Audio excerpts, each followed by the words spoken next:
social justice goblin. So, Jim, I know how to get in touch with you, because, it's not that hard. All I have to do is put a question in through drive-through corny thingamabob, and, make it an interesting history question. The guy will notice it, and then he'll ask him that question. I don't even have the question, Jim. And you know what? You know how you're going to answer it? Because my English is terrible. Oh, I don't understand that. That was terrible English. Ugh. And you'll just comment on the English and not comment on the question. Because my written English, it's not that good. But you see, Jim, I've written a book of poetry and people like it. I have a lot of fans. I read poetry every Sunday. I have a mastery and people are blown away, and I have attracted lots of poets to my stuff.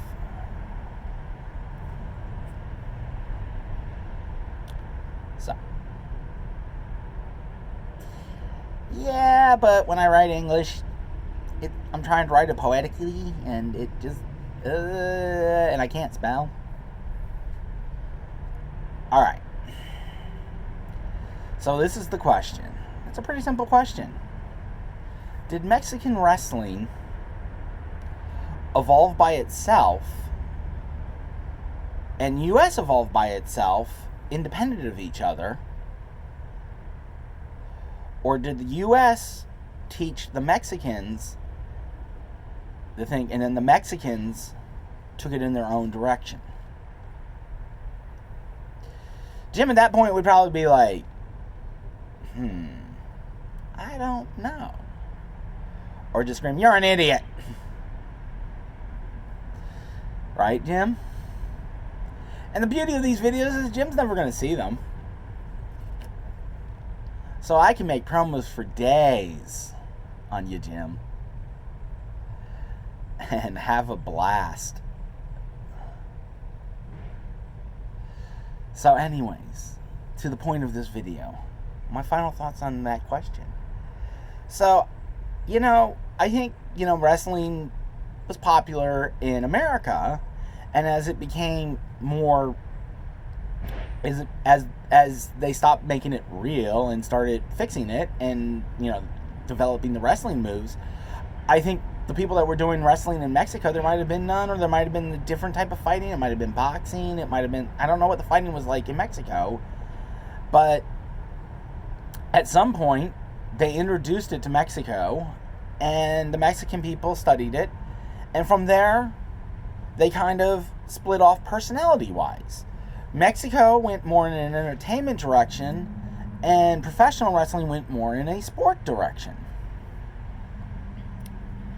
And so the style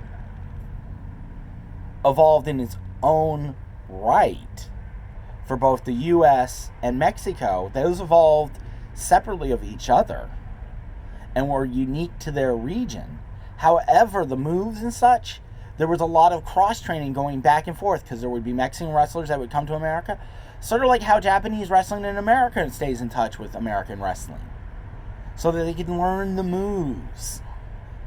Because, the moves are, and people like seeing the American style a little bit too, because it's something different.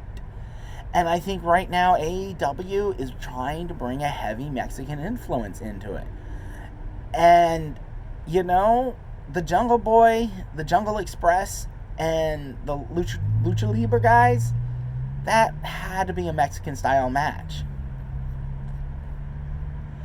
Because you have to practice that little guy's moves, because he has wild moves, and you have to practice those.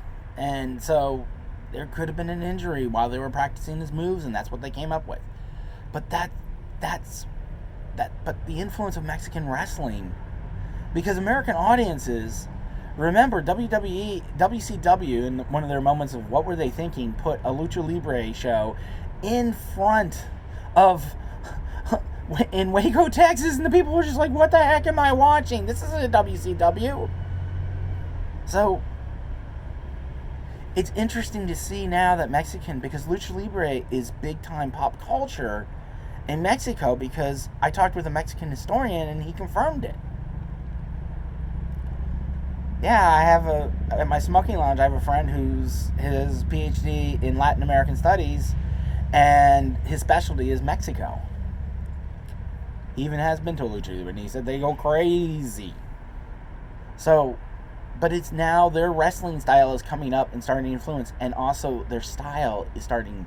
And what we're seeing in AEW is the growth of Mexican wrestling in the United States. Because, and notice how Audrey Murphy, because refereeing in Mexican style, just get out of the way. When they tell you to stop them, stop them. You know, you have to rehearse with them because, you know, basically it's little kid versus the bully, and he has to lose because they're building him up. His win is going to be epic because they're going to get him over. All right? Because he was over in my book.